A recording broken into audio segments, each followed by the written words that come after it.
So to start, I usually wear a cotton polyester blend shirt. The black one I'm wearing here is a hand-me-down from my dad.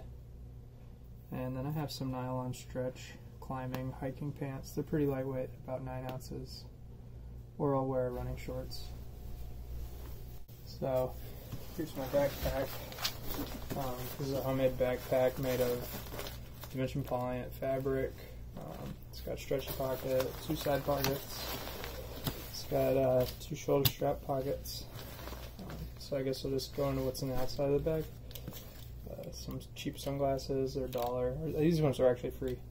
I have some earbuds, smart water bottle. This is a Locust Gear CP3 trekking pole. First aid and repair kit. This would normally be in a plastic baggie, but here's the electronics I carry. My cell phone I'm recording with, but it's a Nightcore thumb flashlight, wall charger plug. Don't normally take this, but I include it as if you're ever in a resupply and you need to charge your stuff up. You wouldn't have a way if you just brought this, so charge plug. And then also I'll keep the spoon on the outside of my pack because it's nice and flat and it fits well in the pocket. Some other thing on the outside that you wouldn't see is a clipper compass hidden underneath the strap. This is the only compass I bring. Get into it. First thing is food. This is just representative of what I might bring. I think there's some instant potatoes, refried beans, some bars and stuff. £1.5 of food a day. Next thing would be a rain jacket. This is my Hyperlight Mountain Gear shell. Yeah, so brand ambassador for Hyperlight Mountain Gear. They sent me this out to review. As far, really mixed feelings about it. For the price, I don't know if I would ever get one, but they sent it to me for free, so shout out to Hyperlight. You guys rule. Here's a fleece hat. It's just a little over an ounce. I made this myself. Up next, my warmth layer, Patagonia Nano Air Light. This is nice. It's about the same weight as the R1, a little lighter. Same specs. There's no pockets. And it's pretty much the same function, but it breathes a lot better than the R1. I think it's warmer. So I'm pretty excited to test this out. I have a pretty big Sunderland microfiber camp towel. Don't forget to bring a towel. This one's nice and big in case I go swimming, dry my whole body off with it. Here's my quick kit. I have I guess this is a Tokes pot with a windscreen, a fuel bottle, a stove. I think this is called a Graham Winnie Pro. Scott X, guy on Reddit, sent me this. I have a little fuel measuring cup. There's a ½ a cup of alcohol per boil. A little mini Bic lighter with my name on it, and a fold cup. So if you don't know about these, they're pretty cool. Just under an ounce, and it's perfect for hot drinks or coffee or whatever you want. I got this at a military surplus store for a couple bucks. This is a tarp. This is a cat cut flat tarp, basically cat cut ridgeline. I made this myself. It's 1.1 sil nylon. It's an okay tarp. It doesn't have bug mesh or anything with it, so I'm working on a hexamid style tent that I'm building myself. So that'll replace this because that'll have bug mesh. I have 6 MSR Groundhog Minis and 2 titanium shepherd hooks. These are for the side tie-outs. These are for the corners and the ridgeline.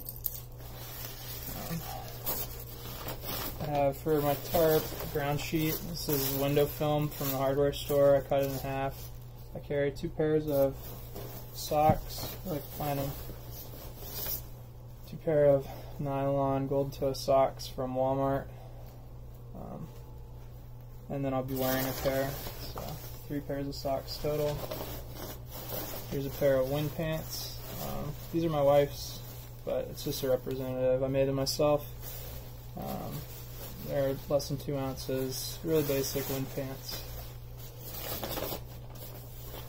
Here is my Nature Hike $10 knockoff AliExpress pillow. This is my quilt, sleeping bag. This is a hammock gear economy 20 degrees quilt.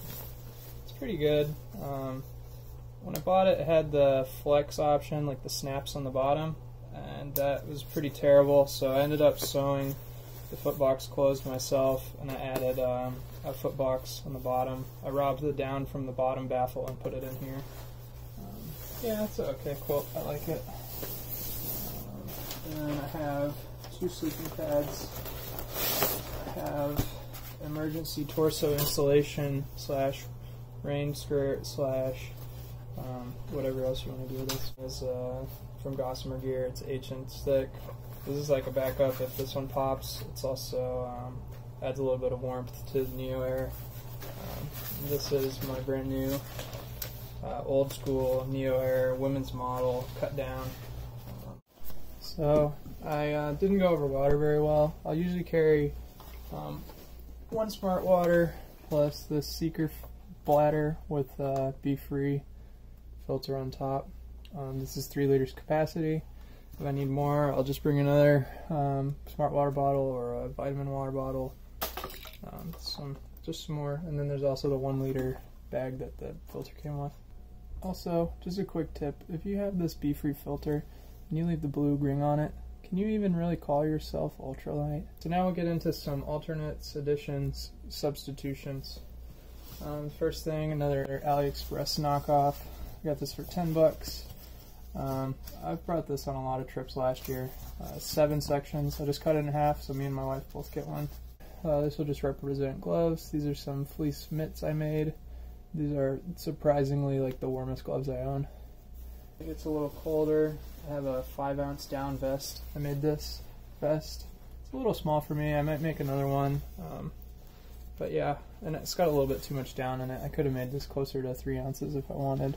But these will represent leggings. I have a few pairs, different pairs I might bring, about 4 ounces. Put these under the wind pants and you're good down to pretty cold temps. I have a 13-ounce, really cheap Uniqlo puffy. I seam ripped every other baffle line, so it's a little bit warmer now actually that I did that seam ripping. But I'll bring this if I need to. When the sun is out, bring a sun hat of some kind. This is the first backpack I ever made. So this one's a lot bigger than the Dutchman pack, the other gray pack I showed you guys. It's got a stretchy bottom pocket with a trash hole in it, and it's got a removable hip belt, and some nice wide shoulder straps. It's a pretty comfortable pack, especially when you use the foam pad as like a frame sheet for it. But it's a little big and there's some flaws on it, so I started using a smaller backpack.